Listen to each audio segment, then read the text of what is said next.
Good morning, viewers. This is Kasturi Day, and welcome to MouShauk. Today I'll start with respiration in plants. I told you that I will discuss some of the biology chapters of class 5 syllabus, along with the pressure in fluids, which I'm continuing the physics chapter, which I'm continuing with of class 9. Okay. So this is on request of some of my viewers to discuss some of the biology chapters because you are very close to your final exams. So we will start with the discussion with respiration in plants. Before that, I will request you to please to subscribe my channel if you have not subscribed yet or you are a new viewer to my channel. Okay. And if you're liking the video, press the like button, share with your friends, and also do comment, or if you have any question regarding this chapter, you go through this video if you and solve your questions, and if you have any doubt, any questions if you face in solving your syllabus questions, then you can always write in my in the comment box, or you can also write in my email ID, that is kasturi74@gmail.com. Okay. And another thing, I will request you to please to meditate before you start your day. Okay. And I will tell you that this chapter, this respiration in plants, I have not, it is in brief, okay? So it is in points. It will be easier for you to go through the whole chapter. But if you want later on, if you want that, you want the whole chapter to be made video, then I will do it in later on, okay? But this is a concise way which I have taught you. So it will help you in completing the whole chapter and having all the points. It contains all the points inside this video. Okay. So let us start with the meditation first, and then we will start with the discussion. Okay. So for meditation, let us concentrate on a point of light. Think that light is falling with you. Your whole body is being lightened up.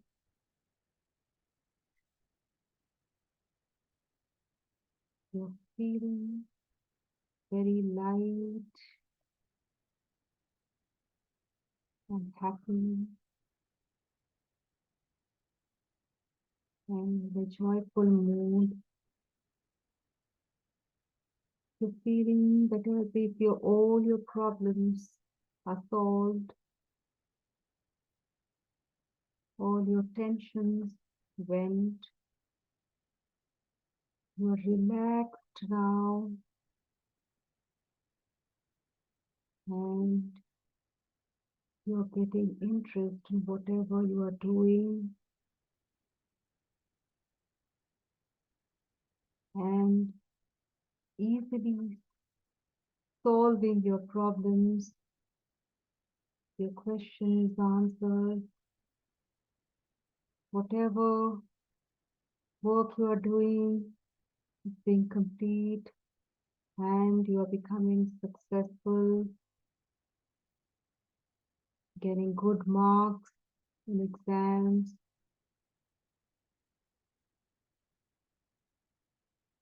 And so at the end of the day, you are thanking God for being with you and helping you in everything, whatever you are doing. Okay, so let us stop here by thanking God and start with the discussion. Okay, so we are coming to respiration in plants. So what is respiration? Respiration is a catabolic process. So what is catabolic process? Catabolic process is breaking down. Okay, breaking down process, which involves stepwise oxidation of glucose. That is, glucose is being oxidized one step after one in a living cell releasing energy. So see, it's a catabolic process where there is stepwise oxidation of glucose.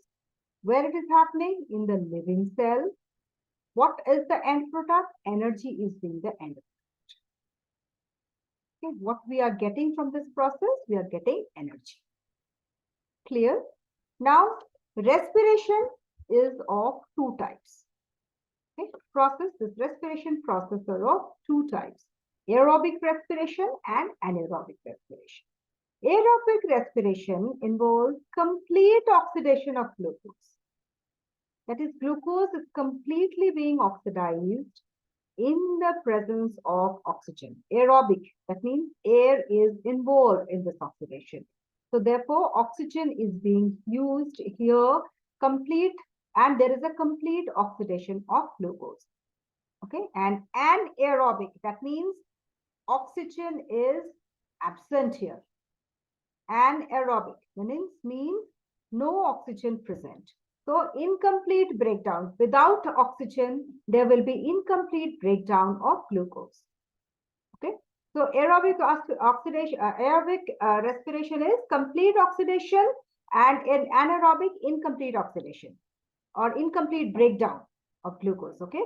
Aerobic presence of oxidation, anaerobic absence of presence of oxygen, anaerobic absence of oxygen. Clear? Now aerobic respiration, the end product is carbon dioxide and water. Whereas in case of anaerobic respiration, the end product is carbon dioxide and ethyl alcohol or ethanol, you can say. That is C2H5OH, that is ethyl alcohol. Okay. The energy released in case of aerobic respiration, that is 38 ATP from 1 mole of glucose. 1 mole of glucose, if it is oxidized, it will release 38 ATP, okay, of energy. And in case of anaerobic respiration, 2 ATP liberated from 1 mole of glucose. So anaerobic respiration will release much less energy than aerobic respiration. Okay. Then aerobic respiration occurs normally throughout the life. Okay. Aerobic respiration occurs normally throughout the life, whereas in case of anaerobic respiration, it occurs temporarily for short periods. Okay. Now the equation what has been involved, see, the glucose, that is C6H12O6, when oxidized by oxygen, that is its complete breakdown happens in presence of 6O2, and it will produce 6CO2. The end product is 6CO2 that is produced, and 6H2O with 38 ATP is produced. Okay. Here, in case of anaerobic respiration, C6H12O6, but there is absence of oxygen, so it will incompletely break down into 2C2H5OH. That is 2 molecules of ethyl alcohol, 2 carbon dioxide molecule, and 2 ATP is produced. Okay. Now see the diagram here. First, there is a glycolysis where the glucose is changed into pyruvic acid. Okay. And it will release 2 ATP. Okay. And then it will release the chemical energy. Then Krebs cycle occurs. Okay, Krebs cycle where there is a chemical energy which is produced, which changes the, helps the electron transport system of hydrogen combining with oxygen to form water. And here through the Krebs cycle, carbon dioxide is released, and electron transport system which combines hydrogen, where hydrogen is combined with oxygen to form water, and 36 ATP is released. So total will be 2 ATP plus 36 ATP, that is 38 ATP of energy is released from 1 molecule of glucose, 1 mole of glucose. Okay. So this happens in aerobic respiration. Anaerobic respiration, glucose incompletely breaks down. Okay. Small amount of energy it releases, and 3 carbon molecule is released. Okay. Glucose incompletely breakdown, which helps to produce small amount of energy, and 3 carbon molecule is released. Anaerobically, it anaerobic bacteria and yeast, this incomplete oxidation happens by anaerobic bacteria or yeast. It generally is seen in lactic acid fermentation and alcohol fermentation. Okay, here when lactic acid is fermented, then 2 lactic acid is formed, and in alcohol fermentation, 2 ethanol and 2 molecules of carbon dioxide is produced. Okay, alcohol fermentation, 2 ethanol molecules and 2 carbon dioxide molecules are produced. And in case of lactic acid fermentation, then 2 lactic acid molecules are produced. Okay, so in incomplete glucose breakdown, small amount of energy, that is 2 ATP is produced and 2 3-carbon molecule is produced. 2 molecules of 3 carbon. That is, see, 3 carbon molecules is produced. Okay. Then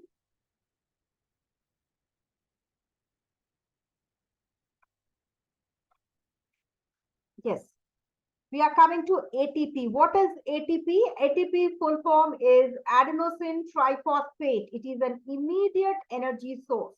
It's a chemical substance which we can call it as energy currency of cell. Okay, it's an immediate source, that is adenosine triphosphate, and it is also known as energy currency of cell.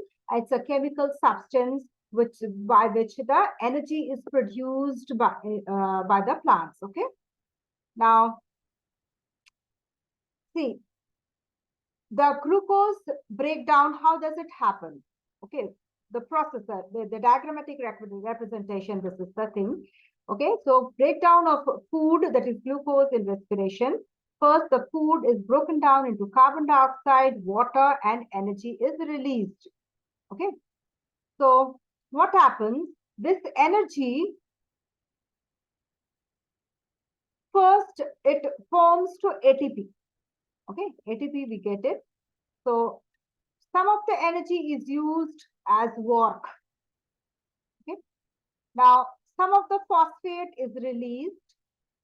Okay, and after one phosphate molecule is released, it changes to ADP, adenosine diphosphate.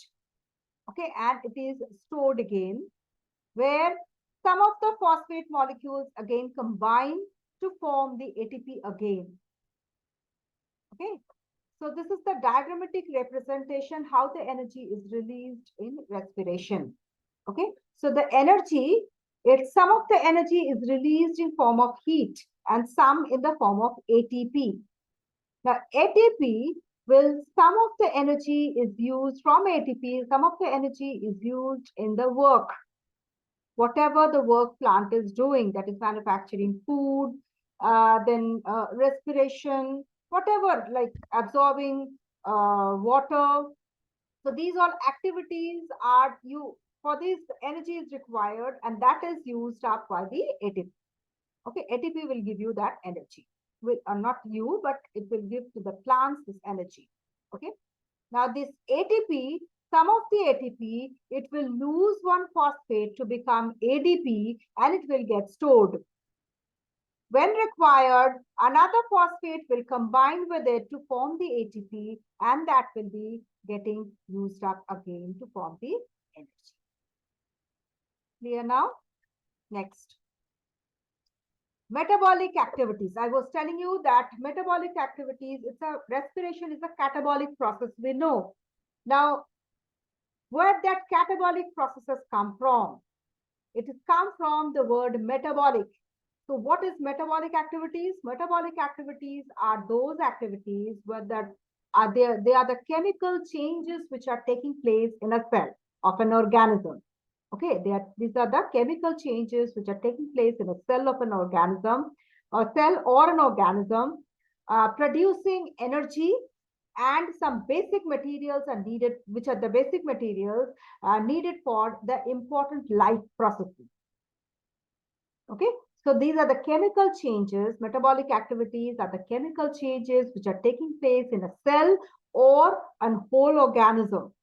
They are producing some energy, and some also basic materials are produced also by these metabolic activities which are needed for the important life processes. Now, these metabolic activities are two types, that is metabolic and catabolic process. Okay. Anabolic activities and catabolic activities. Now, anabolic activities are constructive processes. That is, where there is building up, synthesis. Then catabolic is destructive processes, where there is breakdown process. Okay. So anabolic processes are biosynthetic processes, and catabolic processes are breaking down processes. Anabolic processes consumes energy. It requires energy. Okay.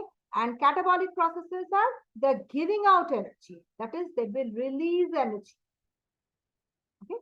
So anabolic, for example, anabolic processes, photosynthesis, where there is synthesis, biosynthetic process, where there is food manufacture, which requires energy for that. Okay. And catabolic is respiration, where there is breakdown of the substance, which releases energy. Clear? Now, this respiration is very similar to burning, but there is some difference. Okay, what are the differences?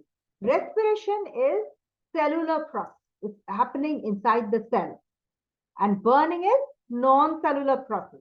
Here, respiration is also type of a burning, because it's burning, it's using up oxygen. But burning, it is also using up oxygen, but it is non-cellular process. That is, it's happening outside the cell, outside a cell. Okay. Respiration occurs at a body temperature. Okay. Whereas burning occurs at very high temperatures, that is at ignition temperature. Okay. Now, respiration occurs in a series of chemical steps. Okay. Whereas burning occurs in a single step. Clear? So respiration occurs in series of chemical steps, whereas burning is a single step. Respiration is carried out by enzymes, whereas burning is carried out by heat. Heat is required, and this respiration is carried out by enzymatic activities. Then respiration is a biochemical process, whereas burning is a physicochemical process. Okay. Then respiration, energy is liberated as ATP, and some heat is also released. But burning, all the energy is released in the form of heat and light. Clear?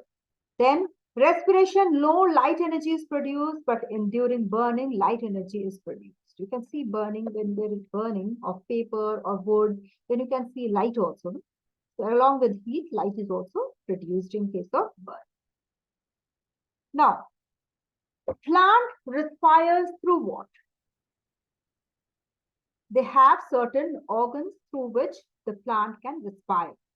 So there are generally 3 types of organs through which plants can respire. Another 4th is also there. Okay. So 4, you can see 4 types of organs are there through which they can respire. One is stomata, which is present in the leaves and the young stem. Lenticels, they are in the stem. Then general surface of the roots, they can respire. And even pneumatophores. They are found in the mangroves. They're the aerial roots, you can say. Okay. Now we'll come to stomata. Stomata, what happens where there are the stomatas? The stomatas are present in the leaves, in the leaf surface. Okay, leaf blade, you can see small pores on the leaf blades. Those are the stomata which are present on the leaf blades. For respiring, even on the young stem also these stomata are present, which you know they will have one a small pore. Along with the pore, there will be some 2 guard cells which will support the stomata, and some other cells, associated cells will be around it. And once the water is there inside the cells, they will make the guard cells open, stretch the guard cells. When there are these guard cells are filled with water, they will stretch open, and the gases will be, there will be an exchange of gases. And what will happen?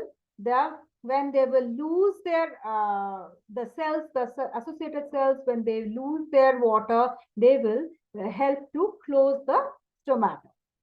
So like this, it happens in case of stomata, and they release their gases. Then in lenticels in the stem, they are also like the stomata, but they do not have the guard cells. They are present in the olden stems. Okay. large stems or big stems, these lenticels are present. The general surface of the roots, they have also small pores which help their respiration. The pneumatophores are present in the mangroves trees, okay? And they are the aerial roots. They are the soil is very sticky. So the air will not get inside the roots. Okay, and the air inside the soil, that is all that the soil is a very they have very small spaces between the layers, so there will be very less air. So what happens, the roots come out above the surface of the soil.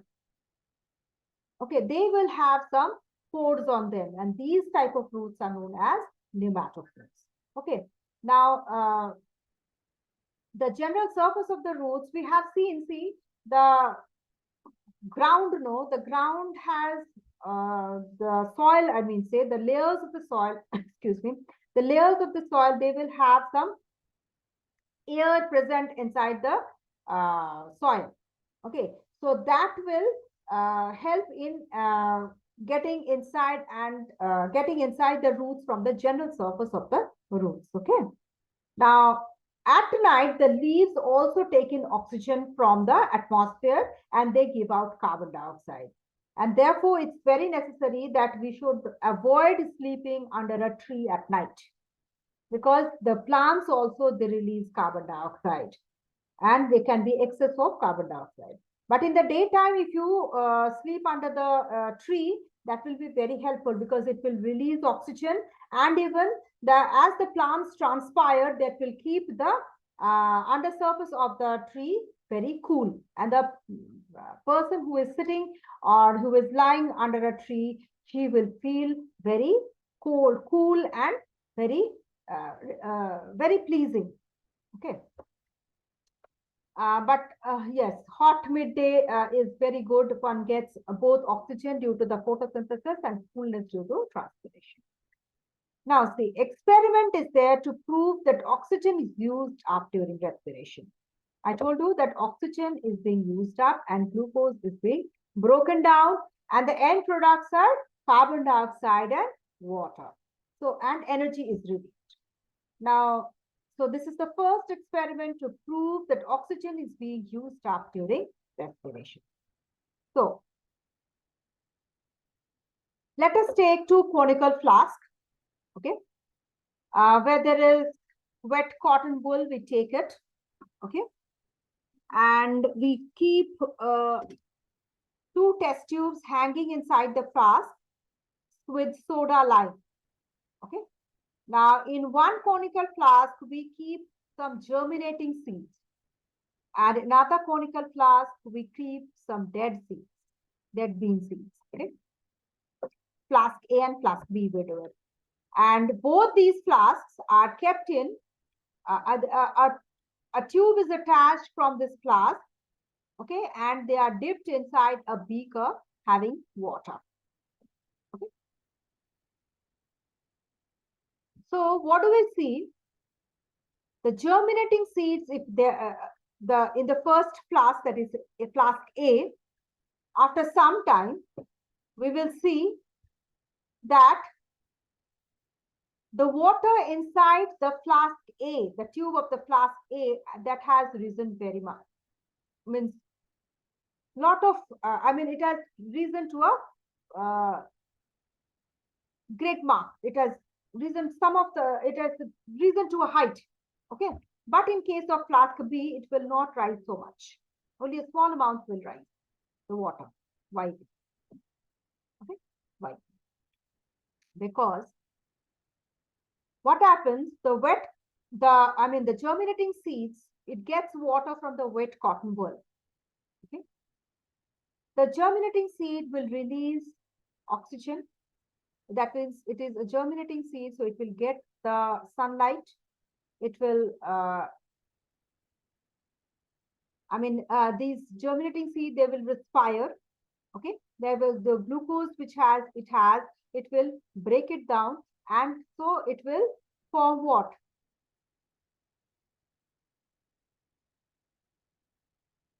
It will use up the oxygen here. It will use up the oxygen here to break down the glucose which it has. It will respire and it will release carbon dioxide. It will release what? Carbon dioxide. Okay. And this carbon dioxide will be absorbed by the soda lime. Okay.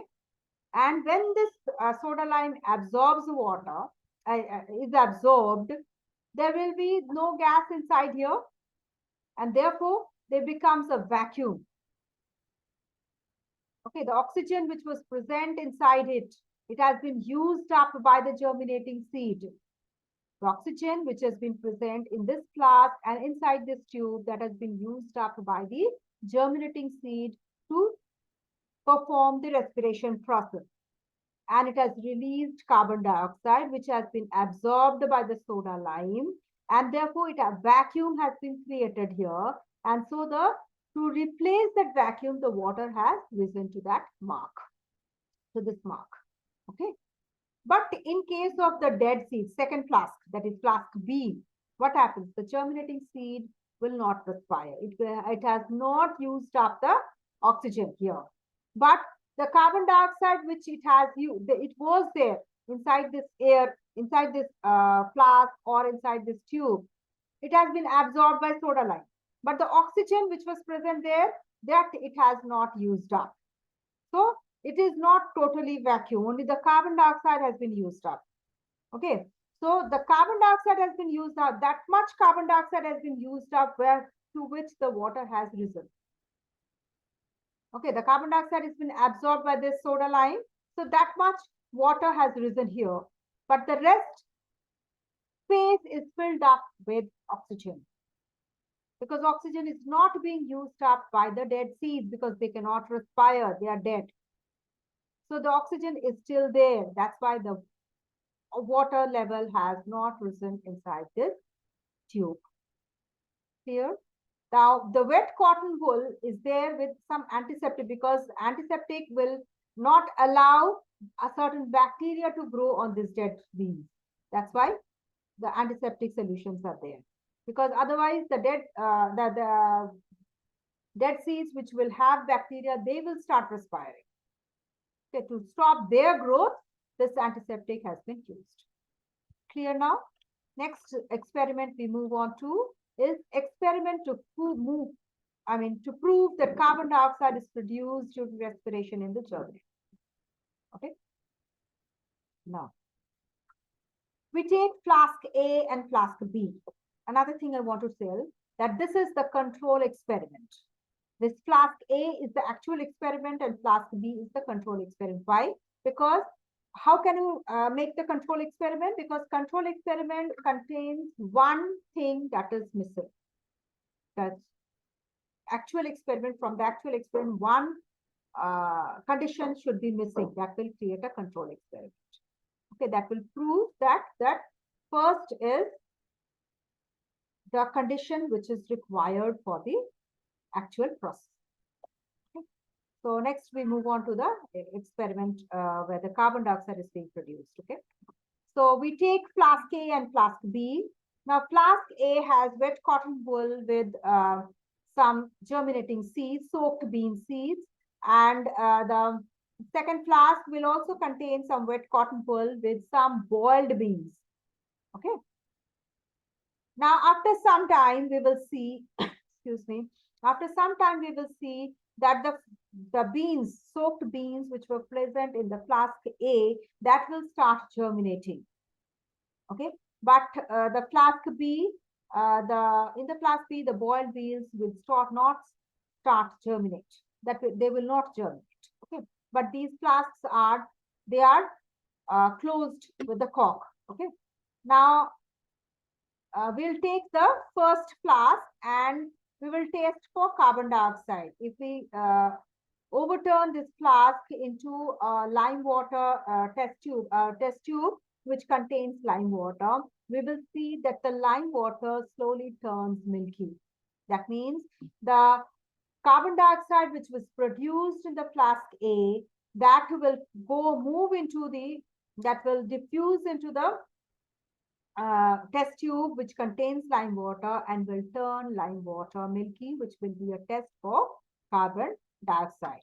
Okay, that confirms that carbon dioxide is produced during germination. But in case of if we try with this B, it will not turn lime water milky because it has not produced that carbon dioxide. Okay, next. Another experiment. But one more thing, that in this experiment will not be fully successful because the air itself contains some of the carbon dioxide. Though it has not used up, or rather it has not produced fresh carbon dioxide, but air itself has carbon dioxide. So this experiment is totally not so fruitful. Okay. So let us move on to the another experiment which will show that carbon dioxide is being given out during respiration for germinating seeds. Okay. So see, we take 4 flasks. Okay, A, B, C, D. 4 conical flasks are there where 2 tubes are being attached in the flask. Each flask, 2 tubes are being attached. From where, from one air will enter into the flask, and from the other, the air will come out of the flask. Okay. So in the first flask, that is A, we have some KOH solution. Okay. In the second flask, we have some lime water solution. In the third, we keep some germinating seeds. And in the fourth, we keep some lime water again. Okay. Now we start on the experiment with the first, we will start pump some air inside it.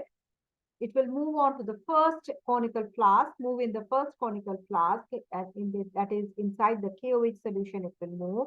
And this KOH solution will absorb any carbon dioxide which is present in the air. It will absorb carbon dioxide. Okay. Now, this air will then, after absorbing the KOH solution, after absorbing the carbon dioxide, the air will pass through the another tube from the A flask to move into the B flask. Okay. Now, B flask, there is lime water. Here we will see that the lime water will not turn milky because the KOH has absorbed all the carbon dioxide from the air which is being pumped inside the flask A. Now, this air without carbon dioxide will pass through the flask B into flask C, okay, which has germinating seeds. Now, the germinating seeds will now respire. Okay, it will use up the oxygen, break down the glucose which is present inside it, and it will produce carbon dioxide. Okay. Now, this carbon dioxide gas will now pass through the C tube, through the flask of the, through the tube inside the flask C to flask D. It will move into, and it will move into the lime water, where this gas will turn the lime water milky. Okay. And after turning this lime water milky, the air is pumped out. Okay. Now, this shows that the air after the germinating seeds have respired, that has produced carbon dioxide, because after that the lime water turns milky. But before that, the lime water was not turning milky. That means air did not have carbon dioxide which was pumped inside the flask A and which reached the germinating seed. But after respiring, the germinating seeds have produced carbon dioxide which turned the lime water milky. This showed that germinating seeds after respiring produces carbon dioxide. Okay. After breaking down of the glucose, carbon dioxide is produced. Okay. Now, experiment to prove that carbon dioxide is produced by the green plants during respiration. Okay. So, how this experiment showed? Let us take a bell jar which has 2 openings through which glass tubes, bent glass tubes are introduced inside the bell jar.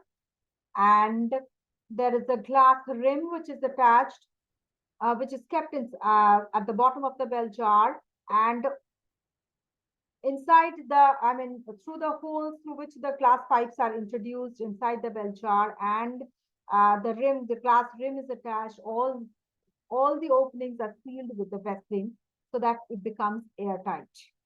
Okay. Now this the bent glass tubes are introduced into two conical flasks which are kept on both the sides of the well jar. In one flask A, it contains lime water, and in the flask B, it also contains lime water. Okay. Now the air is pumped through the flask A. Before that, the air which is pumped inside the flask A, that will be passed through soda lime, which will absorb the carbon dioxide present in the air. Okay. And when it enters the flask A, the lime water is clear. It will not turn milky. Now this air is carbon dioxide free air is passed into the bell jar. Okay. That means it contains oxygen. Now the green plant is kept, which is geranium. Okay, small plant is kept, green plant. Okay, geranium type of plant is kept. Okay, and this air will help in breaking down of the glucose that is in respiration of the green plant, and it will produce some gas. Now this gas passes through the second tube inside the second flask, that is B flask. And we will see that in the B flask, after the gas has passed, it will turn the lime water milky. The lime water turns milky. Okay.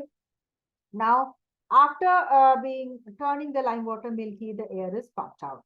So this shows that the green plants will manufacture, it will produce carbon dioxide during respiration. Okay. But this experiment should be performed in dark, or the experiment should be covered with a black cloth, because if sunlight reaches it, then it will use that carbon dioxide in producing photosynthesis, in performing photosynthesis. Okay. To avoid that, so it should be kept in dark, or it should be covered with a black cloth. Okay. Now, experiment to show that heat is evolved during respiration. Okay. In this experiment, two flasks are taken. Experiment A and experiment B is the control experiment. Here, in the experiment A, germinating seeds are used. In experiment B, dead seeds are used with antiseptic, because so that the bacterial action does not take place on the seeds, and it doesn't respire. Okay. Two thermometers are inserted in both the tubes. Okay. And they are sealed from outside, so that no temperature change or no heat is gets inside or outside.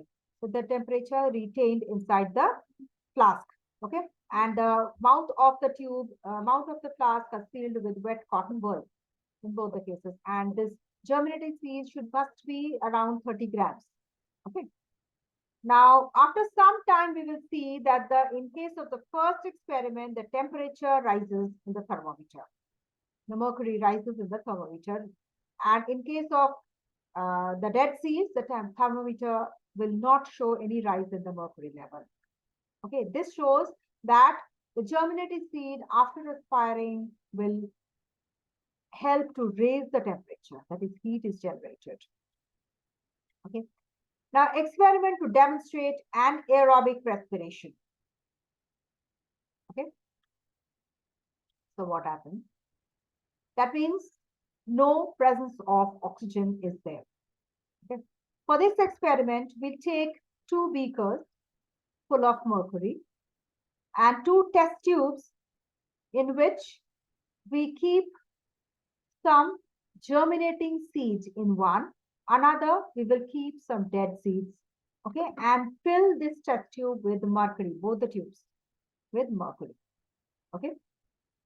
And invert the test tube inside the beaker containing the mercury, and keep them aside.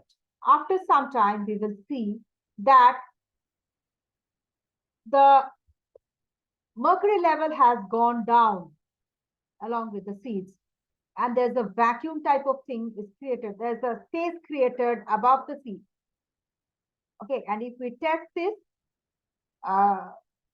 space containing the gas, we will see that it's carbon dioxide.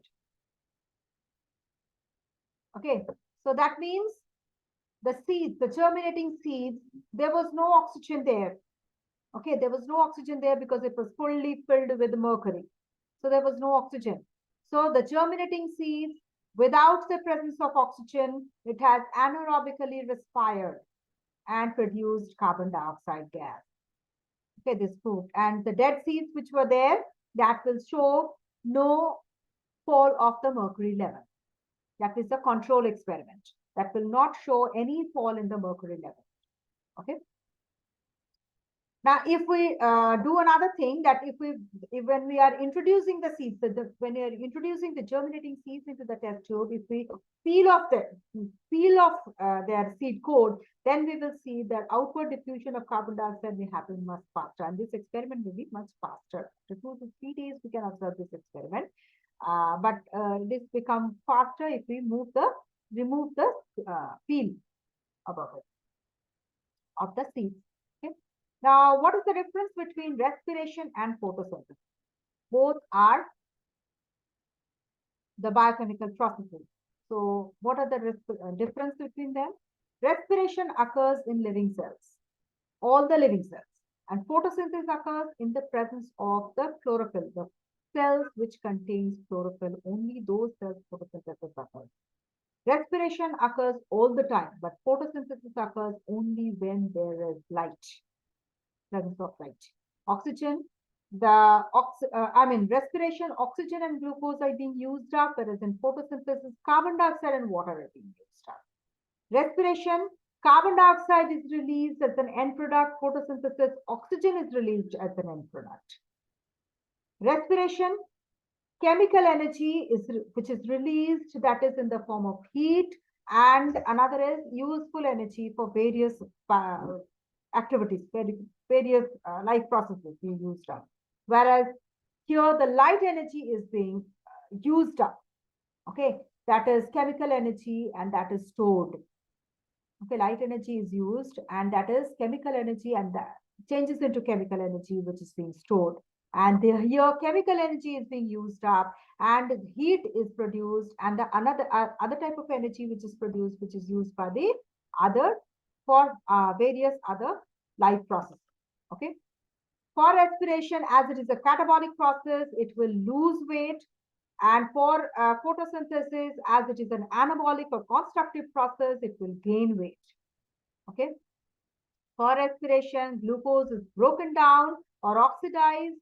For photosynthesis, glucose is manufactured or synthesized. Okay. Now, the difference between respiration in plants and respiration in animals. Respiration in plants, or rather respiration in animals, blood transports the respiratory gas, whereas in respiration in plants, no gaseous transport is there, but simply diffusion occurs. From cell to cell diffusion occurs in and out of the cell. Okay, there's no transport system there. Respiration in animals, end product of anaerobic respiration is lactic acid, whereas in respiration in plants, end product of anaerobic respiration is ethanol or ethyl alcohol. This is anaerobic respiration in both the cases. For animals, it is lactic acid. For plants, it's ethanol or ethyl alcohol. When respiration in plants, it produces lots of heat, whereas respiration in animals, lots of heat is produced. And respiration in plants, heat is produced, but it is in less amount than as compared to the animals. Okay. So this is the end of this respiration in plants chapter. Go through this, make a chart, okay, and make it a point wise. You can study, make a diagrammatic flow chart, and create your own pictures, okay, that which will be easier for you to remember. And experiments also, you draw yourself, make the points like that. Which is the control experiment, which is the experiment which is actually happening, what are the conditions required for these experiments, okay, and what are what is not present in the control experiment. Like that, you make it. Do it in this way. That will help you in remembering those, and it will be easier for you to understand and solve your questions also. Okay. And if you have any doubt, please do write in the comment box. You can also write in my email ID, that is kasturi74@gmail.com. You can also, if you are liking the videos, press the like button, share with your friends so that they can also be benefited from these videos. And if you have not subscribed yet, please do subscribe and ring the notification bell, because that will notify you as soon as the new video is uploaded. Okay. So go through them, and don't forget to meditate before you start your day. Okay. And at the end of the day, please revise what you have studied the whole day, and recall, uh, practice, make a practice of recalling, and that will help you to remember your things. Okay. Uh, make it a picture and stick to your walls or on the table where you are studying. That will help you to, if you see those pictures, and you can recall very easily. Okay. So I'm just giving you all the tips. Whichever you like, you can follow it, and do as you move on, which will help you in your exams. Okay. So thank you for joining, and have a good day.